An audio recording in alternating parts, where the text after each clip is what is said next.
Shalom à tous, je vous souhaite la bienvenue sur ce temps de partage, une réponse à propos. Je suis Pasteur Armel et je suis ravie de pouvoir vous retrouver sur ce temps d'enseignement, ce temps d'exhortation, ce temps d'encouragement que le Seigneur rend possible. Je bénis le Seigneur qui nous fortifie afin que nous puissions trouver dans sa parole des réponses en sorte de nous fortifier pour pouvoir avancer dans nos vies au sujet de toutes les questions, au sujet des questions bibliques, au sujet des questions de la vie courante. Aujourd'hui, notre question, c'est comment prier avec efficacité. Comment prier avec efficacité? On s'appuie sur le fait que notre Seigneur a enseigné à ses disciples à prier, en sorte qu'ils puissent s'approcher de Dieu de la bonne façon. Donc prier, c'est s'adresser à Dieu. C'est le moyen que le Seigneur nous a donné pour pouvoir vraiment lui donner matière à être présent dans notre vie et surtout à agir et à se manifester dans nos vies. Et c'est pour cela que je pense que le Seigneur a appris à ses disciples à prier dans Matthieu 6, en sorte qu'ils aient les dispositions favorables pour s'approcher du Père et donc de recevoir de sa part. Donc je vous encourage à ce que vous vous approchiez de Dieu d'emblée, de vous approcher de Dieu comme votre Père. De la même façon qu'on s'approcherait de notre Père naturel, pour lui faire une demande, on doit s'approcher de Dieu de cette façon. C'est pourquoi cette prière dans Matthieu 6 commence par « Notre Père qui es aux cieux ». C'est la bonne façon. Et quand je m'approche de mon Père, je ne lui récite pas une prière. Même si j'ai appris le Notre Père, cela doit me servir. Donc si vous avez appris le Notre Père, cela doit vous servir. Donc je vous encourage à ne pas réciter pour réciter, mais à vous baser là-dessus pour avoir une prière qui convient. Donc dans les bonnes dispositions, en sorte d'être entendu par Dieu et d'avoir une réponse à sa prière.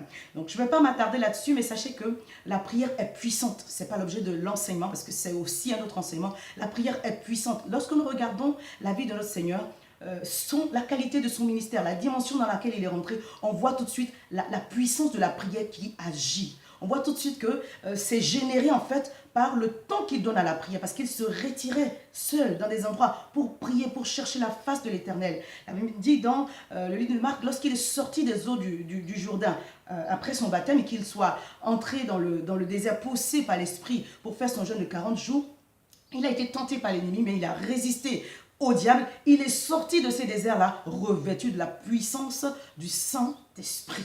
Et je crois qu'il n'est pas allé dans ce désert pour faire une grève de faim, mais pour jeûner, prier, demander chercher la face de Dieu pour recevoir la grâce, pour entrer dans son ministère. Parce qu'après quoi, il est rentré dans son ministère. Et on a vu la puissance de Dieu se manifester au travers de sa vie. Les gens qui avaient l'habitude de voir ce fils de charpentier dans sa vie de tous les jours ne le reconnaissaient pas. La Bible dit que sa renommée s'est étendue. Il parlait avec autorité aux démons qui s'enfuyaient. Son ministère a démarré avec onction et puissance, parce qu'il a consacré sa vie à Dieu dans la prière.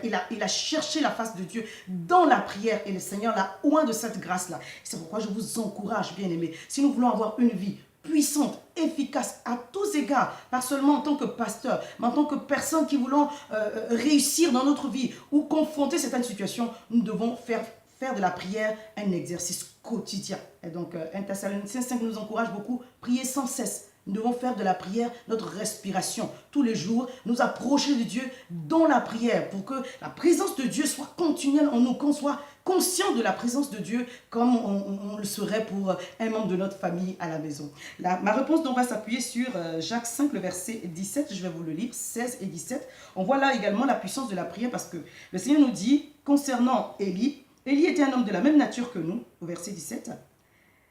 Il pria avec instance pour qu'il ne plût point, et il ne tomba point de pluie sur la terre pendant 3 ans et demi. Verset 18. Puis il pria à nouveau, et la terre produisit son fruit. Vous voyez la puissance de la prière. Et là, le Seigneur nous parle en nous disant, Élie était un homme de la même nature que nous. Ça veut dire qu'il n'avait pas de tête. Il n'avait pas des pieds plus que ce que nous en a. Il était exactement fait comme nous. Et il a prié, les cieux se sont ouverts. Il a prié, les cieux se sont fermés. Pour nous dire que notre prière peut ouvrir les cieux. Et notre prière peut également fermer les cieux. Voilà la puissance de la prière, ce qu'elle peut produire dans notre vie. La prière nous donne d'entrer dans le domaine du spirituel, alors que nous savons que c'est le spirituel qui gouverne le naturel. Donc si notre état, notre environnement spirituel est changé, bien aimé, notre vie de tous les jours sera transformée. Et cela passe par la prière. C'est pourquoi je vous encourage à faire de la prière un exercice quotidien. Quand l'ennemi essaie de vous alourdir et vous empêcher de prier, c'est parce qu'il sait que si vous vous levez dans la prière, les choses vont changer dans votre famille, dans votre vie, dans vos ministères, les choses vont changer. Et le verset 16 nous dit, la prière fervente du juste est d'une grande efficacité. La prière fervente, on voit là les deux notions, le côté émotionnel et le côté spirituel. La prière fervente, c'est la prière qui est faite avec ferveur, avec joie, avec enthousiasme. Et je crois que c'est pour cela que dans nos églises évangéliques, en général, on prie à haute voix et avec cette ferveur-là. Ne vous approchez pas de Dieu de façon molle, approchez-vous de Dieu de façon dynamique, avec un désir de recevoir de la part de Dieu. Votre ferveur doit se manifester dans votre prière, avec la joie, avec vraiment l'enthousiasme qu'il convient.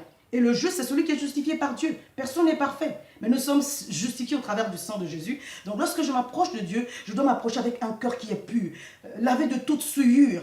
Parce que mes péchés mettent une barrière entre Dieu et moi. Donc je dois m'approcher avec la bonne façon, un cœur tout disposé que Seigneur, pardonne-moi, lave-moi dans ton sang et donne-moi les bonnes dispositions en sorte que je puisse recevoir de ta part. Mon dernier point, c'est que celui qui prie doit prier avec foi. Marc 11, verset 24 dit, si vous priez, croyez que ce que vous demandez, vous l'avez reçu et vous le verrez s'accomplir. Lorsque je viens dans la prière, je dois venir dans la prière avec l'assurance que Dieu m'a déjà exaucé. Voilà comment prier avec efficacité. C'était juste une exhortation et je vous dis à très très bientôt.